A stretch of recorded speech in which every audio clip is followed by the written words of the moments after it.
서울의 새벽을 여는 것은 여전히 수많은 젊은 직장인들의 분주한 발걸음입니다. 화려한 스카이라인을 자랑하는 강남과 여의도의 빌딩수, 그 사이를 오가는 청년들의 표정에는 미묘한 그림자가 드리워져 있습니다. 겉으로는 최신 스마트폰을 쓰고 브랜드 커피를 마시며 세련된 도시인의 삶을 영위하는 것처럼 보이지만 그들의 내면은 깊은 상실감으로 멍들어 있습니다. 우리는 오늘 단순히 부동산 가격의 등락을 이야기하려는 것이 아닙니다.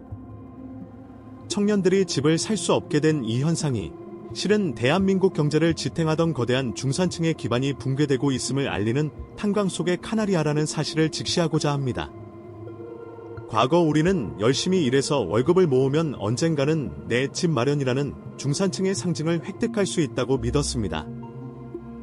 이것은 단순한 희망이 아니라 고도 성장기가 약속했던 사회적 계약이었습니다. 하지만 지난 10년 사이 그 계약은 일방적으로 파기되었습니다. 노동소득이 자산 가치의 상승 속도를 따라잡지 못하는 현상은 이제 상식이 되어버렸습니다. 통계청 자료와 KB부동산 데이터에 따르면 서울의 연소득 대비 주택 가격 비율 PIR은 이미 평범한 월급쟁이가 한 푼도 쓰지 않고 15년 이상을 모아야 가능한 수치에 도달했습니다. 이것은 수치상의 불균형을 넘어 근로의 가치 자체가 자본의 가치 앞에서 무력화되었음을 의미합니다. 2030세대가 느끼는 절망의 본질은 지금 당장 돈이 없다는 빈곤이 아니라 아무리 노력해도 미래의 자산을 소유할 수 없다는 계층 사다리의 실종에 있습니다. 이것은 1997년 IMF 외환위기 때 겪었던 대량 해고와는 또 다른 차원의 위기입니다. 당시의 위기가 직장의 상실이었다면 지금의 위기는 미래의 소멸이자 희망의 파산입니다. 문제는 이 충격이 청년 세대에게만 국한되지 않는다는 점입니다. 청년이 집을 못 산다는 것은 곧 그들의 부모 세대인 5060 베이비 부모들이 보유한 자산을 받아줄 다음 수요자가 사라졌다는 뜻입니다. 대한민국 가계 자산의 70% 이상이 부동산에 묶여있는 기형적인 구조 속에서 받아줄 사람이 없는 자산 시장은 필연적으로 유동성 함정에 빠질 수밖에 없습니다. 거래 절벽이 장기화되고 황금성이 떨어진 아파트는 더 이상 축복받은 자산이 아니라 세금과 유지비를 빨아들이는 거대한 콘크리트 덩어리로 전락할 위험에 처해 있습니다. 청년의 구매력 상실은 곧 부동산 불패 신화의 종말을 고하는 예고편이며 이는 중산층 전체의 자산 가치 하락으로 이어지는 연쇄 붕괴의 서막입니다. 우리는 지금 유동성의 파티가 끝나고 청구서가 날아드는 시점에 서 있습니다. 제로 금리에 가까웠던 초저금리 시대가 막을 내리고 고금리와 고물가가 뉴노멀이 된 지금 영혼을 끌어모아 집을 샀던 영끌족의 비명은 개인의 투자 실패를 넘어 금융 시스템 전체를 위협하는 뇌관이 되고 있습니다. 오늘 이 다큐멘터리는 왜 청년들이 집을 포기할 수밖에 없는지 그 이면에 숨겨진 잔인한 경제학적 원리를 해부할 것입니다. 그리고 이 현상이 당신의 노후, 당신의 자산, 그리고 대한민국 경제의 미래에 어떤 파장을 미칠지 냉철하게 분석할 것입니다. 드러나지 않았을 뿐 이미 시작된 중산층의 붕괴, 그 불편한 진실을 마주할 시간입니다. 위기의 가장 뚜렷한 징후는 실물 경제와 자산 시장의 기형적인 괴리, 즉 디커플링 현상에서 발견됩니다. 지난 수년간 우리는 유례없는 유동성 파티를 목격했습니다. 중앙은행이 수도꼭지를 틀어 막대한 화폐를 공급했지만 그 돈은 기업의 투자나 가계의 임금 소득으로 흘러들지 않았습니다. 대신 부동산과 주식, 코인이라는 자산 시장의 저수지로 고스란히 갇혀버렸습니다. 결과적으로 자산 가격은 로켓처럼 치솟았지만 청년들의 근로소득은 거북이처럼 기었습니다. 이것은 경제학 교과서에 나오는 캔틸론 효과, 캔틸란 이펙트의 잔혹한 실증 사례입니다. 돈이 풀릴 때 자산을 가진 자는 더 큰 부를 얻고 노동에 의존하는 자는 상대적 빈곤으로 추락한다는 이 원리가 대한민국 중산층의 허리를 끊어놓은 것입니다. 두 번째 징후는 대한민국 경제의 시한폭탄이라 불리는 가계 부채의 임계점 돌파입니다. 국제금융협회, IIF 보고서에 따르면 한국의 GDP 대비 가계 부채 비율은 세계 최고 수준을 기록하고 있습니다. 더 심각한 것은 부채의 질입니다. 과거의 빚이 사업 확장을 위한 생산적 부채였다면 최근 10년의 빚은 오로지 집을 사기 위한 혹은 전세 보증금을 방어하기 위한 소비적 부채에 집중되어 있습니다. 빚을 내서라도 집을 사지 않으면 영원히 벼락거지가 된다는 공포, 즉 포모, FOMO, 증후군이 합리적인 경제적 판단을 마비시켰습니다. 이제 금리가 오르자 이 막대한 부채는 중산층의 삶을 옥죄는 족쇄로 돌변했습니다. 이자 비용이 가처분 소득을 잠식하면서 소비 여력은 사라졌고 내수 시장은 침체의 늪으로 빠져들고 있습니다. 이러한 경제적 징후들은 사회적 병리 현상으로 전이되고 있습니다. 청년 세대 사이에서 확산되는 소확행이나 욜로 트렌드는 겉보기엔 낭만적이지만 그 이면에는 미래를 위해 현재를 희생해도 보상받을 수 없다는 깊은 체념이 깔려 있습니다. 결혼을 포기하고 출산을 거부하는 세계 최저 수준의 합계 출산율은 단순한 사회 현상이 아닙니다. 이는 현재의 소득과 자산 구조로는 이 세대를 재생산할 수 없다는 청년 세대의 경제적 파업 선언이자 중산층 붕괴가 가져온 가장 비극적인 청구서입니다. 열심히 일하면 내 집을 갖고 아이를 키울 수 있다는 평범한 삶의 공식이 깨진 사회. 지금 우리가 목격하는 것은 단순한 부동산 가격의 상승이 아니라 사회를 지탱하던 거대한 신뢰 자본이 바닥을 드러내고 있다는 명백한 위기의 신호입니다. 이 경제 충격이 청년과 중산층을 무너뜨리는 작동 원리는 잔인할 정도로 수학적이고 기계적입니다. 그 핵심에는 화폐 가치의 하락과 자산 인플레이션 사이의 비대칭성이 자리 잡고 있습니다. 지난 수년간 우리가 경험한 집값 폭등은 집의 가치가 올라서가 아닙니다. 시중에 풀린 돈의 가치가 쓰레기처럼 흔해졌기 때문입니다. 경제학적으로 임금은 물가 상승을 후행, 내깅 하는 성격을 가집니다. 반면 부동산과 같은 실물 자산은 통화량 팽창을 선행하거나 즉각 반영합니다. 월급이 매년 3%, 5% 오르는 산술급수적인 속도로 움직일 때 자산 가격은 레버리지, 부채를 타고 기하급수적으로 폭발합니다. 이 속도의 격차가 벌어질수록 노동 소득만으로 자산을 소유하는 것은 수학적으로 불가능한 영역으로 진입하게 됩니다. 더욱 치명적인 것은 부채의 역습 메커니즘입니다. 저금리 시기에는 빚을 내서 자산을 사는 것이 합리적인 투자이자 생존 전략처럼 보였습니다.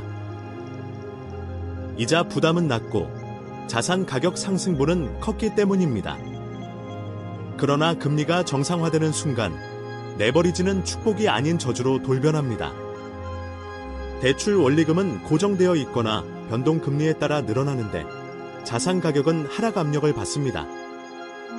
여기서 발생하는 것이 바로 대차대조표 불황, 밸런스 시트 리세션의 초기 단계입니다. 벌어들인 소득의 대부분이 이자를 갚는 데 쓰이면서 개인은 빚을 갚기 위해 일하는 금융노예 상태로 전락합니다. 소비할 돈이 없으니 기업 실적은 악화되고 이는 다시 고용 불안과 임금 정체로 이어지는 악순환의 고리가 완성되는 것입니다. 이 과정에서 청년 세대가 겪는 절망은 기회비용의 상실로 설명됩니다. 집을 사기 위해 모아야 하는 종잣돈의 규모가 너무 커져버린 탓에 청년들은 소비를 극도로 줄이거나 아니면 반대로 가상화폐나 초고위험 주식 같은 한 방에 모든 것을 겁니다. 정상적인 저축과 투자가 불가능해진 시장 환경이 그들을 투기판으로 내몬 것입니다. 이것은 개인의 도덕적 해이가 아니라 시스템이 강요한 생존 본능의 왜곡된 발현입니다. 자본이 자본을 낳는 속도가 노동이 자본을 낳는 속도를 영원히 앞서버린 피케티의 세상에서 근로의욕은 꺾이고 사회적 이동성은 완전히 차단됩니다. 중산층으로 올라가는 사다리가 걷어차인 것이 아니라 사다리 자체가 불타 없어진 형국. 이것이 바로 지금 대한민국 경제의 허리를 끊어내고 있는 충격의 작동 원리입니다. 시선을 바다 건너로 돌려보면 청년들의 주거절벽과 중산층의 붕괴는 비단 한국만의 비극이 아님을 알게 됩니다. 그러나 그 진행 속도와 양상은 각국의 경제 체질에 따라 소름 돋을 정도로 다른 결말을 보여줍니다. 가장 가까운 반면교사는 역시 일본입니다. 1990년대 초반, 일본의 부동산 버블 붕괴는 단순히 집값이 떨어지는 사건이 아니었습니다. 그것은 성실하게 일하면 잘 살 수 있다는 믿음의 붕괴였고, 그 결과 욕망 자체를 거세당한 사토리 세대가 탄생했습니다. 일본의 청년들은 집을 못 사는 것이 아니라 안 사는 쪽을 택했고, 이는 내수 시장의 장기 침체와 활력 저하라는 잃어버린 30년의 직접적인 원인이 되었습니다. 지금 한국의 청년들이 보여주는 무기력함은 일본의 전철을 무서울 정도로 닮아 있습니다. 홍콩과 런던, 뉴욕 같은 글로벌 금융 도시들의 사례는 또 다른 측면에서 경고를 보냅니다. 막대한 유동성이 도시의 집값을 천정부지로 올려놓은 결과 홍콩의 청년들은 맥도날드 난민이 되거나 관처럼 좁은 집에서 거주합니다. 소득은 높지만 주거 비용이 그 소득을 모두 빨아들이는 렌트푸어의 삶. 이것은 자산 가격의 폭등이 어떻게 인간의 존엄성을 침해하고 중산층을 빈곤층으로 끌어내리는지를 보여주는 극단적인 사례입니다. 미국과 유럽에서 확산되는 부모보다 가난한 첫 세대라는 밀레니얼 세대의 자조 역시 자본소득이 노동소득을 압도하는 21세기 자본주의의 구조적 모순을 공유하고 있습니다. 더욱 극적인 경고는 아르헨티나와 튀르키예, 베네수엘라 같은 고물가 국가들에서 찾아볼 수 있습니다. 정부의 방만한 재정 운용과 화폐 가치 폭락은 중산층이 평생 모은 현금 자산을 휴지 조각으로 만들었습니다. 인플레이션은 가장 잔인한 세금입니다. 자산을 실물, 부동산으로 보유하지 못한 서민과 청년들은 급등하는 물가와 집값 앞에서 속수무책으로 무너져 내렸습니다. 그리스의 사례 또한 시사하는 바가 큽니다. 국가부도 위기 이후 강력한 긴축 정책이 시행되자 가장 먼저 타격을 입은 것은 청년 복지와 주거 지원이었습니다. 결국 청년들은 일자리를 찾아 해외로 떠났고 남겨진 국가는 늙고 병든 경제가 되었습니다. 이들 글로벌 사례가 우리에게 던지는 메시지는 명확합니다. 주거 안정과 중산층 복원이 실패할 때 그 사회는 활력을 잃고 서서히 침몰하거나 급격한 붕괴를 맞이한다는 사실입니다. 한국은 지금 일본의 장기 침체와 영미권의 양극화, 그리고 남유럽의 청년 실업이라는 세 가지 악재가 겹쳐진 복합 위기의 초입에 서 있습니다.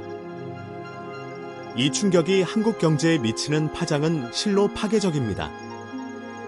청년이 집을 사지 못하고 중산층이 무너지는 현상은 단순히 개인의 불행에 그치지 않고 대한민국 경제의 심장박동을 멈추게 하는 구조적인 질병으로 악화되고 있습니다. 가장 치명적인 결과는 전 세계가 경악하는 초저출산과 인구 절벽입니다. 합계 출산율 0.6명대라는 숫자는 전쟁 중인 국가보다 낮은 수치입니다. 청년들에게 과도한 주거 비용은 가장 강력한 피맥으로 작용했습니다. 안정적인 주거 공간이 확보되지 않은 상태에서 결혼과 출산을 꿈꾸는 것은 사치가 되어버렸고, 이는 곧 미래의 생산 가능 인구 감소와 소비 시장의 축소, 나아가 국민연금과 건강보험 등 사회보장 시스템의 붕괴로 이어지는 국가 소멸의 시나리오를 앞당기고 있습니다. 또한 부동산이라는 블랙홀이 한국 경제의 역동성을 갉아먹고 있습니다. 가계 자산의 대부분과 은행 대출의 상당 부분이 부동산 시장에 잠겨있는 상황에서 기업의 혁신과 R&D로 흘러가야 할 자금줄은 말라붙었습니다. 청년들은 창업과 도전을 통해 새로운 가치를 창출하기보다 어떻게든 빚을 내서 아파트를 사는 것을 인생의 유일한 목표로 삼습니다. 우수한 인재들이 생산적인 산업 현장이 아닌 부동산 스터디 모임으로 몰리는 사회에서 혁신 성장을 기대하기는 어렵습니다. 이것은 자본의 배분이 극도로 비효율적으로 이루어지는 자원 배분의 왜곡 현상이며 장기적으로 한국의 잠재 성장률을 0%대로 끌어내리는 주범입니다. 내수 시장의 침몰 또한 피할 수 없는 수순입니다. 월급의 절반 이상을 원리금 상환이나 월세로 지출해야 하는 하우스 푸어와 렌트 푸어가 늘어날수록 민간 소비 여력은 급격히 위축됩니다. 지갑이 닫히면 자영업자가 무너지고 기업의 매출이 줄어 고용이 감소하는 악순환의 고리가 형성됩니다. 더 큰 문제는 금융 시스템의 불안정성입니다. 부동산 가격이 급락하거나 금리가 오를 때마다 한국 경제 전체가 휘청이는 것은 우리 경제가 지나치게 부동산 담보 대출과 건설 경기에 의존해 성장해왔기 때문입니다. 모래 위에 쌓은 성처럼 부동산 시장의 작은 균열이 금융권 전체의 부실로 전이될 수 있는 시스템 리스크가 상시화된 것입니다. 청년의 주거 빈곤은 이제 세대 갈등을 넘어 대한민국 경제가 축소 사회로 진입했음을 알리는 서글픈 신호탄이자 더 이상 미룰 수 없는 구조개혁의 경고음입니다. 정부와 중앙은행 역시 이 거대한 딜레마 앞에서 길을 잃고 헤매고 있습니다. 지금 정책당국이 마주한 상황은 진퇴양난, 진퇴량난이라는 사자성어 하나로 요약됩니다. 한국은행 총재의 고민은 깊을 수밖에 없습니다. 물가를 잡고 환율을 방어하기 위해서는 금리를 올려야 하지만 금리를 올리는 순간 1900조 원에 육박하는 가계 부채라는 내관이 터져버릴 위험이 도사리고 있습니다.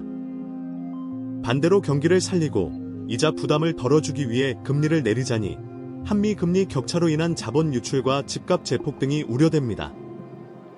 결국 중앙은행은 금융 안정과 물가 안정이라는 두 마리 토끼를 쫓다가 그 어느 것도 잡지 못할 수 있는 통화 정책의 무력화 단계에 진입하고 있습니다. 정부의 대응책 또한 근본적인 수술보다는 당장의 통증을 줄이는 진통제 처방에 머물러 있다는 비판을 피하기 어렵습니다. 최근 쏟아져 나온 부동산 대책들의 핵심은 규제 완화와 대출 지원입니다. LTV, 주택담보대출 비율을 풀고 특례보금자리론과 같은 정책 모기지를 공급하여 청년들에게 돈을 빌려줄 테니 집을 사라고 유도합니다. 이것은 겉으로는 주거 안정을 돕는 것처럼 보이지만 냉정하게 해석하면 빚을 더 내서 자산시장의 가격 하락을 방어하라는 메시지와 다르지 않습니다. 소득이 늘어나지 않은 상태에서 대출 한도만 늘려주는 정책은 결국 청년들을 평생 은행의 소장농으로 만드는 결과를 초래할 뿐입니다. 이는 부채의 디레버리징, 축소이라는 고통스러운 과정을 뒤로 미루고 폭탄의 심지를 길게 늘리는 시간 벌기에 불과합니다. 공급 정책 역시 시차, 타임래그의 함정에 빠져 있습니다. 정부가 3기 신도시를 비롯해 수백만 호의 주택 공급을 약속했지만 실제 입주까지는 빨라야 5년, 늦으면 10년이 걸립니다. 지금 당장 살 곳이 없어 절망하는 청년들에게 10년 뒤의 아파트는 희망 고문일 뿐입니다. 게다가 그 공급조차 서울 핵심지가 아닌 외곽에 집중되어 있어 직주 근접을 원하는 청년들의 실제 수요와는 괴리가 큽니다. 청년주택, 행복주택과 같은 공공임대 프로그램은 물량이 턱없이 부족하고 입주 조건이 까다로워 로또라 불리는 실정입니다.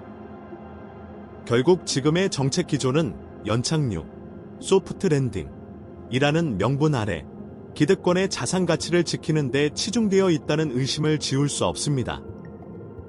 집값이 급격히 떨어지면 건설사가 부도나고 금융권이 흔들리기 때문에 정부는 어떻게든 가격을 떠받치려 합니다. 하지만 그 과정에서 발생하는 비용과 리스크는 고스란히 미래 세대의 빚으로 전가되고 있습니다. 구조적인 개혁, 즉 부동산에 쏠린 자금을 생산적인 곳으로 돌리고 근로 소득의 가치를 복원하는 근본적인 처방 없이는 정부의 어떤 화려한 대책도 밑 빠진 독에 물 붓기가 될 수밖에 없습니다. 우리는 지금 국가가 개인의 삶을 온전히 책임져 줄 수 없다는 냉혹한 한계를 정책의 실패를 통해 목격하고 있습니다. 국가가 구명정을 보내주지 않는다면 우리는 스스로 거친 파도를 헤쳐나갈 수영법을 익혀야 합니다. 각자 도생, 각자 도생의 시대. 개인의 생존 전략은 기존의 부동산 불패 신화에 기댄 관성적인 재테크 방식을 완전히 폐기하는 것에서부터 시작해야 합니다. 가장 먼저 선행되어야 할 것은 자산, 스탁, 중심의 사고에서 현금 흐름, 캐시플로, 중심의 사고로의 대전환입니다. 수십억 원짜리 아파트에 살지만 대출 이자를 갚느라 점심값을 아껴야 하는 삶은 가난한 부자의 모순일 뿐입니다. 고금리와 저성장 시대에는 장부상의 자산 가치보다 매달 내 통장에 실제로 들어오는 현금의 크기와 속도가 생존을 결정합니다. 무리한 레버리지를 일으켜 깔고 앉는 자산을 늘리기보다는 빚을 줄여 고정 비용을 최소화하고 유동성을 확보하는 방어적 포트폴리오가 그 어느 때보다 절실한 시점입니다. 두 번째 전략은 인적 자본, 휴먼 캐피털에 대한 재평가와 투자입니다. 인플레이션과 자산 디플레이션이 동시에 찾아오는 스태그플레이션의 공포 속에서 가치가 훼손되지 않는 유일한 자산은 바로 나 자신의 소득 창출 능력입니다. 과거에는 근로소득을 모아 자산소득을 만드는 것이 목표였지만 이제는 자산시장의 불확실성이 너무 큽니다. 따라서 근로소득 자체의 파이프라인을 다각화하고 몸값을 높여 현금 채굴 능력을 극대화하는 것이 최고의 인플레이션 해지 수단이 됩니다. 엔잡이나 자기개발은 단순한 유행이 아니라 자산시장의 배신에 대비하기 위한 개인의 필사적인 리스크 관리 기법으로 해석해야 합니다. 또한 주거에 대한 개념을 유연하게 재정립해야 합니다. 내 집 마련을 인생의 최종 목표이자 유일한 성공 척도로 삼는 강박에서 벗어나야 합니다. 집은 사는, 바이잉, 거시기 이전에 사는, 리빙, 곳입니다. 무리하게 영끌을 해서 하우스 푸어로 전락하기보다는 생애 주기에 맞춰 주거 비용을 합리적으로 통제하며 기회를 엿보는 인내심이 필요합니다. 경제는 사이클입니다. 영원히 오르는 자산도, 영원히 내리는 자산도 없습니다. 지금의 비이성적인 거품이 거치고 소득 대비 주택가격, PIR이 정상화되는 평균 회귀, 민 리버전의 시점은 반드시 옵니다. 그때까지 섣부른 추격 매수 대신 종잣돈을 지키며 시장을 냉철하게 관망하는 태도가 무모한 용기보다 훨씬 강력한 무기가 될 것입니다. 마지막으로 금융 문맹에서의 탈출입니다. 단순히 어디가 오른다더라 하는 식의 정보를 쫓는 투기가 아니라 금리와 환율, 것이 경제의 흐름을 읽을 수 있는 안목을 길러야 합니다. 자본주의 시스템이 어떻게 부를 이전시키는지, 위기 때마다 돈의 흐름이 어디로 쏠리는지를 이해하지 못하면 우리는 언제든 다시 양털 깎기의 희생양이 될 수 있습니다. 지금 청년들에게 필요한 것은 당장의 아파트 등기 권리증이 아니라 무너진 사다리 옆에서도 살아남을 수 있는 경제적 근육과 금융지능입니다. 이것은 잔인한 현실이지만 동시에 우리가 통제할 수 있는 유일한 변수이기도 합니다. 다큐멘터리를 시작하며 우리는 화려한 도시의 스카이라인을 올려다보았습니다. 그리고 이제 마지막으로 다시 한번 그 높고 거대한 빌딩 숲을 마주합니다. 처음에는 그저 성공의 상징처럼 보였던 저 불빛들이 이제는 청년들의 꿈을 집어삼키고 중산층의 기반을 무너뜨린 욕망의 성체처럼 보이지는 않으십니까? 왜 청년들은 집을 못 살까? 라는 질문으로 시작된 우리의 여정은 결국 우리 사회가 지켜왔던 가장 소중한 가치, 즉 성실함이 보상받는 사회라는 믿음이 붕괴되었다는 서늘한 결론에 도달했습니다. 집은 더 이상 가족이 머무는 안식처, 홈가 아니라 계급을 나누는 신분증이자 자산을 증식시키는 욕망의 도구, 하우스로 변질되었습니다. 이 과정에서 우리는 너무나 많은 것을 잃어버렸습니다. 드러나지 않는 중산층의 붕괴는 폭탄이 터지듯 요란하게 찾아오지 않습니다. 대신 아주 조용하고 은밀하게 우리의 저녁 식탁에서 웃음기를 앗아가고 청년들의 가슴 속에서 내일이라는 단어를 지워버리는 방식으로 진행됩니다. 부모보다 가난한 첫 세대, 월급만으로는 영원히 내 집을 가질 수 없는 세대의 탄생은 그들만의 잘못이 아닙니다. 그것은 자본이 노동을 조롱하고 불로소득이 근로소득을 압도하도록 방치한 시스템이 낳은 비극적 결과물입니다. 우리가 진정으로 두려워해야 할 것은 떨어지는 출산율이나 둔화되는 GDP 성장률이라는 숫자가 아닙니다. 아무리 노력해도 계층의 사다리를 오를 수 없다는 패배감이 우리 사회의 보편적 정서로 자리 잡는 것, 바로 희망의 구조적 파산입니다. 이제 우리는 선택해야 합니다. 자산 가격의 거품을 유지하기 위해 미래 세대의 희생을 계속 강요할 것인가, 아니면 고통스럽더라도 거품을 걷어내고 노동의 가치를 복원하는 험난한 개혁의 길을 걸을 것인가? 이것은 경제의 문제를 넘어선 철학의 문제이자 공동체의 존속을 건 생존의 문제입니다. 청년이 꿈꿀 수 없는 사회에 미래는 없습니다. 집 한 채가 평생의 목표가 되는 사회에서 혁신은 피어날 수 없습니다. 오늘 우리가 목격한 중산층 붕괴의 경고음은 아직 우리에게 기회가 남아있을 때 근본적인 변화를 시작하라는 마지막 신호일지도 모릅니다. 지금 당신이 서 있는 그곳은 안전합니까? 그리고 우리 아이들이 살아갈 세상은 집, 하우스, 이 아닌 가정, 홈의 온기를 되찾을 수 있을까요? 그 답을 찾는 것은 정부나 전문가의 몫이 아닌 시대를 살아가는 우리 모두의 숙제로 남겨두겠습니다. 닫힌 셔터 문틈으로 새어나오는 한 줄기 빛처럼 절망 속에서도 길을 찾는 청년들의 치열한 분투를 응원하며 다큐멘터리를 마칩니다. 시청해주셔서 감사합니다.